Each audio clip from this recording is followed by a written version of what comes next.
Pessoal, sejam bem-vindos a mais uma aula da disciplina de Dinâmica das Estruturas. Nessa aula a gente vai falar sobre a formulação de sistemas discretos com vários graus de liberdade. Até a aula passada, nós nos concentramos em sistemas com 1 grau de liberdade. Agora nós vamos criar o conceito de sistemas com vários graus de liberdade, mas ainda sistemas discretos. Posteriormente, nós veremos os sistemas contínuos, né? Nessa figura, a gente tem aí um esquema e um sistema com vários graus de liberdade. Então, um sistema formado por N molas, né? Conectadas a N massas, conectadas a molas e amortecedores, né? Tanto na parte anterior como a posterior. Cada uma dessas massas com uma carga diretamente aplicada, né, o seu deslocamento. E a gente pode isolar cada uma dessas massas, né? Então, cada elemento discreto desse aí, e analisar o seu equilíbrio. Então, se a gente focar, por exemplo, na massa M índice I, a gente vai poder montar, né, as equações de equilíbrio para esse elemento, tá? Então, se a gente considerar os deslocamentos positivos para a direita, a gente teria essas expressões que estão aí para as forças, né? Bom, a gente teria a força de inércia, M vezes a aceleração, o índice 2 pontos, a força aplicada, Fi de T, o deslocamento I de T, teria uma força para a direita, né, da mola, considerando que o deslocamento, o índice mais 1 menos o índice é positivo, né, tá certo? Ou seja, essa mola estaria sob tração, né? Então a força para a direita, a mesma coisa com relação ao amortecimento. E o efeito contrário sendo verificado para a mola e o amortecimento, que conectam a massa MI com a massa M índice menos 1, né? Então, essa análise mostra que há um acoplamento, né, entre as molas, né, e os amortecedores. Repara que, então, ele tem influência das molas situadas no elemento anterior e posterior, ok? Ele age aí sobre... Tem influência também do deslocamento anterior e posterior, né? Mesma coisa para o amortecimento. Muito bem. Fazendo a equação de equilíbrio desse elemento isolado, né? A gente tem primeiro ali a força de inércia, né? Depois o resultado do amortecimento, que é proporcional à velocidade de cada um dos elementos que estão conectados ao elemento sob análise. A gente aqui já colocou de forma separada cada deslocamento, né? O índice mais 1, que é do elemento posterior, o índice do próprio elemento, e o índice menos 1 do elemento anterior, com a sua velocidade, nesse caso, né? A aceleração só entra do próprio elemento, tá? E ali também as forças devido à ação da mola, ou das molas, né?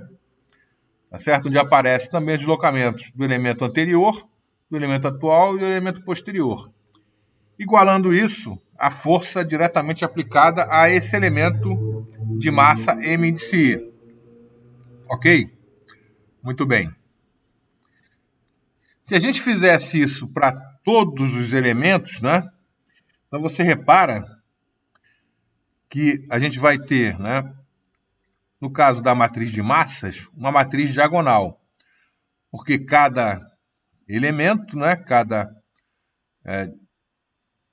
deslocamento, né, a inércia, força de inércia devido à aceleração vezes a massa, só vai entrar nesse cômputo, né, nessa avaliação, a massa do próprio elemento, tá?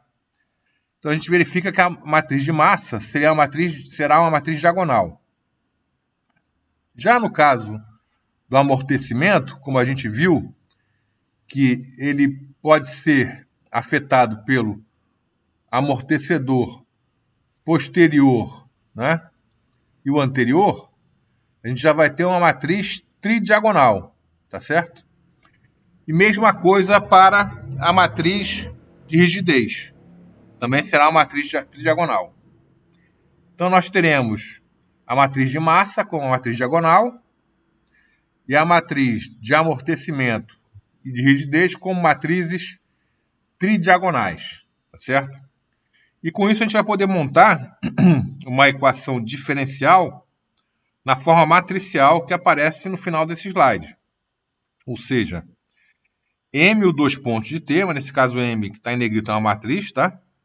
Mais C, o ponto de T, C também é uma matriz, a matriz de amortecimento, mais K vezes U igual a F de T, F sendo o vetor de cargas aplicadas, tá?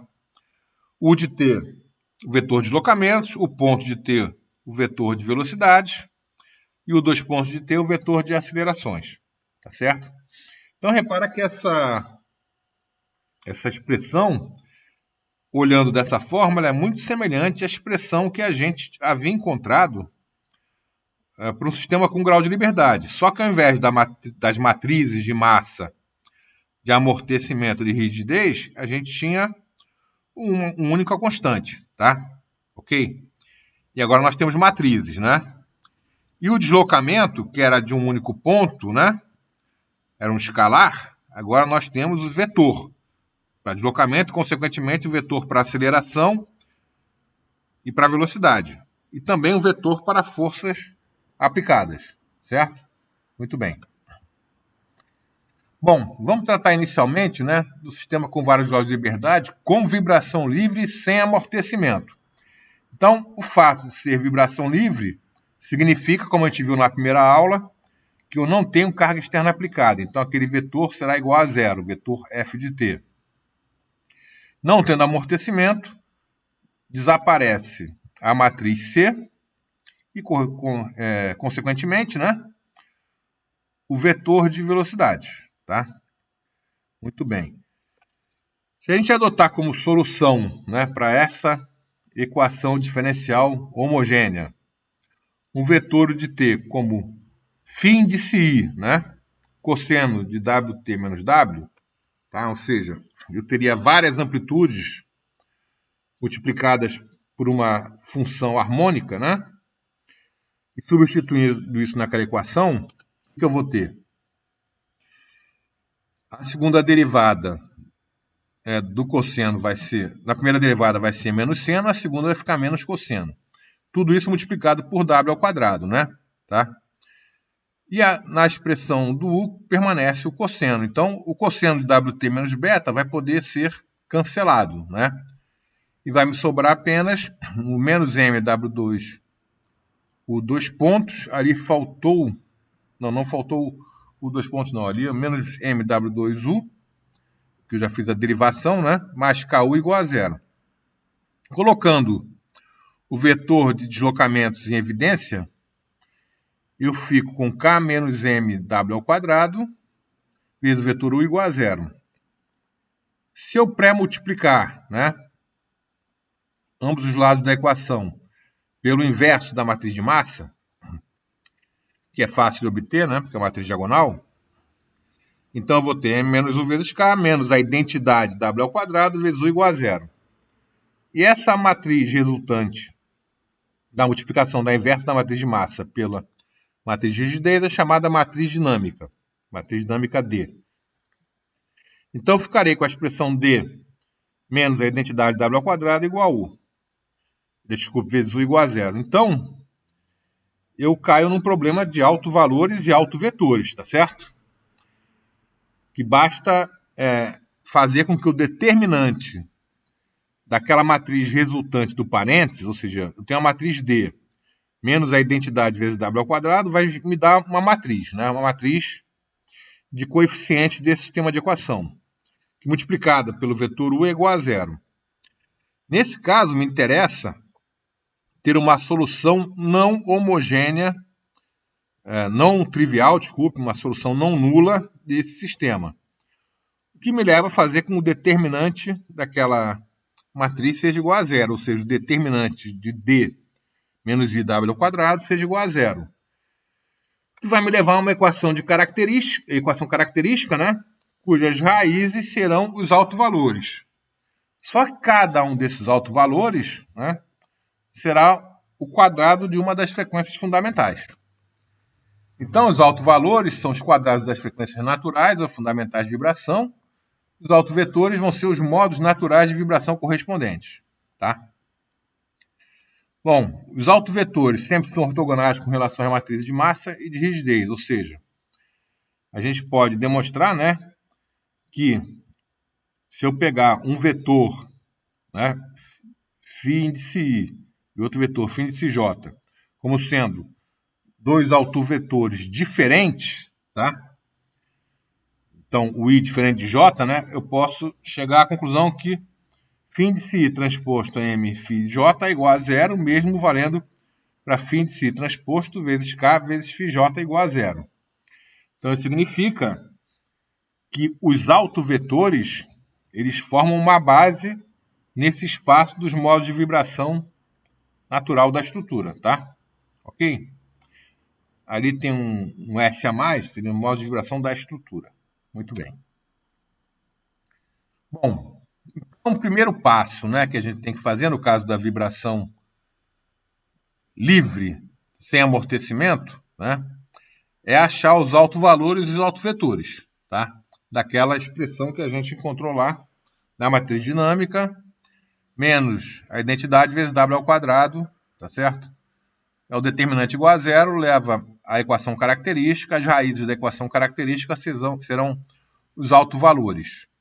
Conhecidos os autovalores, eu posso encontrar os autovetores. E eu posso montar essa matriz, né, chamada matriz modal, em que cada coluna é um dos autovetores, ou um dos modos naturais de vibração. Tá certo? Ok? Muito bem. Mas aí eu ainda não falei na normalização desses autovetores, né? Porque a gente deve lembrar que os autovetores, as componentes de cada um deles, elas não são totalmente independentes, tá certo? Há uma relação entre elas. Então, eu posso definir um tipo de normalização que é feita dessa maneira que está aí, ou seja, os modos naturais de vibração serão normalizados pela matriz de massa, né? Ou com relação à matriz de massa, quando eu verificar essa identidade. Quer dizer, a matriz transposta, né? Tá certo? Vezes a matriz M, vezes a matriz dos modos naturais da identidade, né? Ok? Só que, também por uma propriedade lá dos autovalores e autovetores, se eu pegar cada autovetor independentemente, né? O φ transposto vezes a matriz de massa vezes φ vai ser igual àquela massa índice I, a iésima massa desse sistema. Então, eu posso normalizar esses autovetores dividindo todos eles pela raiz quadrada de M índice I. Eu tenho que dividir pela raiz quadrada, porque no final das contas, como esse será um escalar multiplicando essa matriz, né? Eu tenho 1 sobre raiz quadrada vezes 1 sobre raiz quadrada de MI, dando 1 sobre MI. Tá certo? Ok? Muito bem. Então, essa é uma maneira de se normalizar esses autovetores, tá? Há outras propostas, como fazer a primeira componente igual a 1, em função do valor dessa componente, achar os demais valores. Mas aqui a gente está adotando a proposta de normalizar com relação à matriz de massa. Tá certo? E a gente consegue demonstrar ainda que o φ transposto Kφ é igual a uma matriz diagonal, né, cujos elementos da diagonal são justamente os autovalores, que são as frequências fundamentais de vibração ao quadrado, né, chamada de matriz espectral. Tá certo? Muito bem. Se a gente escrever, né, o meu vetor de deslocamento com uma combinação linear dos modos naturais de vibração, já que eles formam uma base desse espaço, eu posso escrever que U de t será igual a uma constante Z1 vezes φ de 1, mais uma constante Z2 vezes φ de 2, e assim sucessivamente, né? mais uma constante z índice n vezes φ de n. Tá certo? Ou eu posso reescrever isso como sendo a matriz φ, né, a matriz cujas colunas são os autovetores, multiplicada pelo vetor z. Então, ali, o z é um vetor, ok? Apareceu um colchete do lado esquerdo, mas deveria ser uma chave. Houve uma erro de digitação aí da minha parte. Então, seria φ, a matriz φ, vezes o vetor z, sendo esse vetor z formado pelas constantes, né? Que multiplicadas pelos vetores da base, né, geram, e somados no final, geram um deslocamento total. Ok? Muito bem. Se eu substituir essa expressão que está aí, u de t igual a matriz φ vezes z na equação de equilíbrio, né? Tá certo? O que eu vou ter? A minha equação de equilíbrio, agora, já considerando o caso não sendo da vibração livre, eu vou ter QM em 2 pontos mais KU igual a F de T. Tá certo? Aí eu substituo o U por φ vezes Z, vai ficar M vezes φ Z 2 pontos, que a matriz φ é uma matriz de constantes, né? Tá certo? Não depende do tempo, né? Já o Z depende. Mais K vezes φ vezes Z igual a F de T. Se eu pré-multiplicar todos esses por φ transposto, eu ficarei com φ transposto M vezes φ, Z 2 pontos, mais φ transposto vezes K vezes φ vezes Z, sendo igual a φ transposto vezes F de T, que eu vou chamar de F barra, tá certo? Ok? Isso porque do lado esquerdo, né, o φ transposto mφ vai ser igual à identidade. Então, eu vou ficar com apenas o vetor Z 2 pontos. O φ transposto Kφ vai dar a matriz espectral, tá certo? Então, vai simplificar bem e vai me permitir desacoplar essas equações diferenciais, tá? Então, eu vou ficar com o vetor Z 2 pontos mais a matriz espectral vezes o vetor Z igual ao vetor de forças F barra de T, ok? Isso vai me gerar N equações diferenciais ordinárias desacopladas. Então, seria o ZI 2 pontos mais WI ao quadrado ZI igual a FI barra de T. Lembrando que o FI barra de T é a iésima componente da multiplicação de φ transposto vezes F de T. Ok? Então, o objetivo dessa aula de hoje, mais curta, foi apresentar as bases, né, de formulação de sistemas discretos com vários graus de liberdade. Tá? Então, demonstrar que as frequências naturais são obtidas a partir de um problema, da solução de um problema de alto valor e alto vetor. Tá? Que os autovalores são quadrado das frequências naturais, que os autovetores são os modos naturais de vibração, que eles por si só formam uma base, né, da minha solução, tá certo? E na próxima aula a gente vai continuar a matéria e, se der, vamos fazer alguns exercícios, ok? Então, muito bom, qualquer dúvida entre em contato e até a próxima aula.